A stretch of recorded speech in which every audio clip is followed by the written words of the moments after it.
Friend Jyotika মিক্সাইটিৰ মই জ্যোতিকাই আপোনালোক সকলোকে স্বাগতম জনাইছো। আশা কৰিছো আপোনালোক ভালে আছে। আজি মই আপোনালোকৰ ওচৰলৈ এযোৰ কাপোৰ লৈ আহিছো। ৰিবন চিলাই কৰিছো কাপোৰযোৰত আৰু একেবাৰে সহজ পদ্ধতিৰে কৰিছো। কি ধৰণে কৰিছো কেনেকৈ কৰিছো চাংগৈ আহকচোন। চাওকচোন সিম্পলকৈ কৰিছো। ইয়াৰ মাজে সাইডে সাইডে সৰু সৰু ফুল দি দিছো এপাহ এপাহ আৰু আগত দিছো এয়া দু লাইন। এয়া চাওকচোন তিনটা ৰং দিছো, গুলপীয়া হালধীয়া বগা এনেকে তিনিপাহ ফুল দি মাজত এয়া দুটা আৰু মাজে মাজে সৰু সৰু এপাহ দিছে। একদম সিম্পলকৈ কৰা এযোৰ কাপোৰ সহজ পদ্ধতিৰে কৰিছো। কি ধৰণে কৰিছো চাংগৈ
ফ্ৰেন্ডছ এযোৰ হৈছে হেণ্ডমেড মিক্স পাটৰ এযোৰ কাপোৰ আৰু এই কাপোৰযোৰতে মই কৰিছো এয়া ৰিবন চিলাই। ইতিমধ্যে আপোনালোকে ৰিবন চিলাই কাপোৰযোৰ দেখাই পালে। মই যদিও পিন্ধা নাই আপোনালোকক সম্পূৰ্ণকৈ ৰিবন চিলাই কাপোৰযোৰ দেখুৱাইছো আৰু ৰিবনৰ মাজত থকা সেই থাৰ্মকলৰ গোলটো দিয়ে মই এনেকৈ নক্সাটো আঁকি ললো।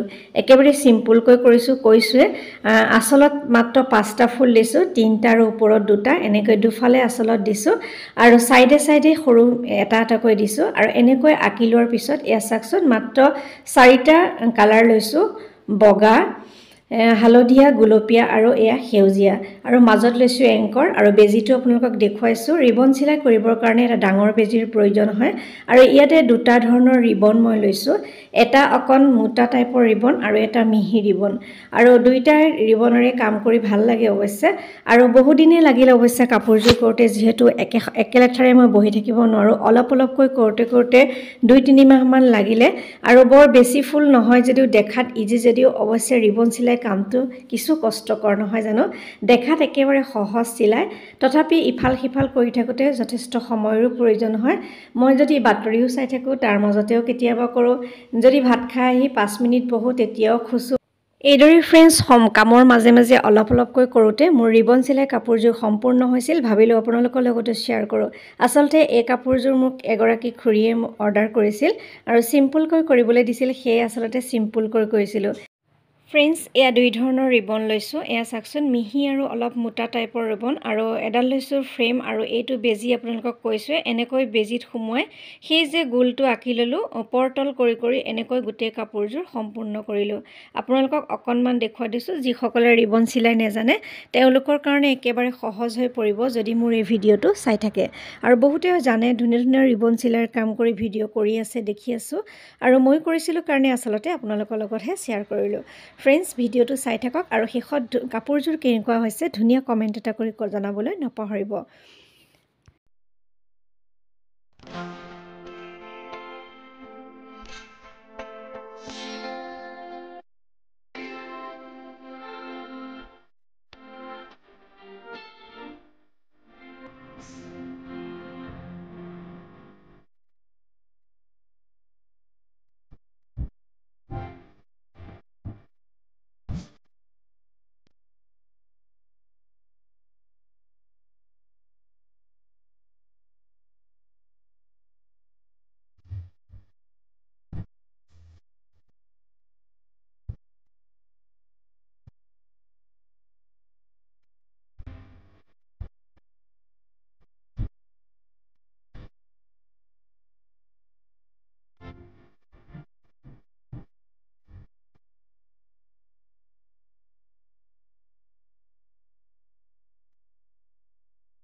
ইমান সময় মোৰ ভিডিঅ'টো চাই থকাৰ বাবে অশেষ ধন্যবাদ জনাইছোঁ। আপোনালোকৰ যদি পচন্দ হয় কাপোৰযোৰ যদি অৰ্ডাৰ কৰিব বিচাৰে অৰ্ডাৰ কৰিব পাৰে।